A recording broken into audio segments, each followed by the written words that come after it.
best suit our own people. Personally, I'm really advocating for us to adopt the essence of having Bunge la Mwananchi to be part of our change and our revolution number one. I've just sat down and really take a meditation and listen to some of the conversations people have on podcasts, people have on street content, people have on interviews, people have in their own testimony. People are crying that the system is not working for them. The system is not working for them. And they have struggled to see on how they are going to make the system to be able to work for them, but they are not getting to get the answers. I have an answer. The answer is Bunge la Mwananchi. I know it's a system that people take it to be a place where people drink changa and come and rant anytime they want. No. I've listened to so many Bunge la Mwananchi, and people that are there are people who have learned, and people, even if you've not learned in school, but life has taught you the essence of making change in wherever you are. So you don't need a lot of metrics to make sure that you change a country. We cannot struggle as a country to use one way to come up with change. And we cannot use politics every single day to come up with change. Just as we say, if diplomacy does not work, what do we do? You lose another one, you use another way. As Kenyans, I believe is a time we can introduce Bunge la Mwananchi and reborn our country again. I know it has to work. You who is listening to my podcast, I believe that you have the best intentions for this country. I believe through Bunge la Mwananchi, each one of us can access. And you know, the funny thing with Bunge la Mwananchi, it is right situated in our slums, in our villages, where we sit and talk into our own language that we understand. Even if it in Sheng, in our local dialect, we speak some of our challenges and then we come up with our own solutions on how to keep that. I believe talking too much on media, talking too much on podcasts sometimes do not really work out for us. But we need to create time to implement everything that we have been working. And the only way to come up with this, I know we have good minds in Bunge la Mwananchi. My own hope lies on Bunge la Mwananchi. That is the way we can reclaim back our country. That is the only way we can reclaim our country. We have tried the political way. Politics is only giving birth to goons, people of bad intentions, people that are infiltrating the destiny of the nation. The money is being borrowed to implement good policies, but the policies of goonism are taking the money. You ask yourself what is really happening with our politicians. If politics can make the government tax a broken plate, and you ask what value is the government going to get from a broken plate, then you tell me that we need to support the government, then you are gonna be fooling me.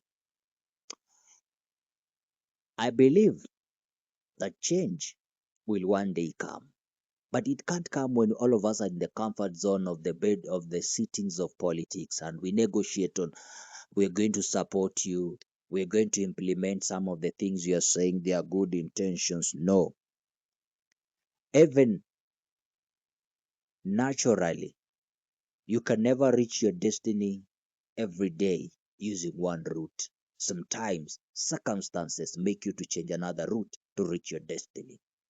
And I think Kenyans, we should reason in that perspective and change everything.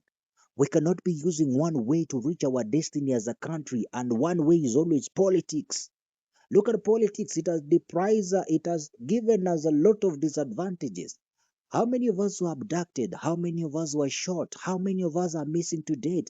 How many unfortunate deaths are coming into limelight? Quite a number of them, because we believe that politics is the only way we can make change into this system. Politics has made us believe that the only way to make change in this country is to depend on our 5-year election system to make change. But that is not working for us. We sit in our comfort boardroom meetings imagining, oh, now we are going to do zoning in terms of politics. It doesn't work like that. My brothers and sisters, Kenyans who are listening to me and those who are in diaspora, it is a moment for us to assume into our own community talks. And in that community talks, we instill a culture and a system that will be able to make politicians to come and reason out with us.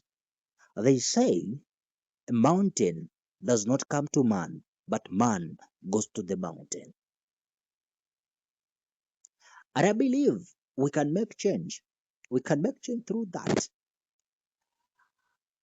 And politics has made us believe that the only way we can build this country is to depend on borrowings. Really? Surely. No. I want to ask you a question. You can't fatten your cow, you feeding your cow one meal every day, and you expect that your cow to be fattened. No, it can't.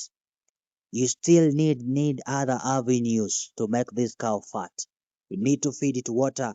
You need to feed it so many types of different types of food for you to get that cow fat. What do I mean by simple analogy? I mean that we can't be using one way to make this country become a first class country. The essence of coming with a lot of ideologies of Singapore, the ideologies of Asla, whatever, that is a bullshit, wasting a lot of Kenyans' time, banging Kenyans' head on doors and corridors just to think on how they are gonna be taking money out of their pocket to pay for debts that they don't see things coming to pass. I believe as Kenyans, we can change this country when we believe that we want to get back and regroup ourselves to the bunge la mwananchi. I want to give you a quick vision of my own. When we take advantage of using bunge la mwananchi as our own way of coming up with our own system as Kenyans and we reclaim back our country, one, the bunge la mwananchi is going to make us speak one language. And it is going to make us see the essence of having these members of parliament into the question that we can question everything that they do. So that when they borrow, they don't just borrow from the blues. They come back to us and tell us, okay, Oga, we want to do this. But we'll fail to get to your own way so that when we go to the boardroom to negotiate, we know how that we are negotiating to the minds of the public. I know it is very difficult because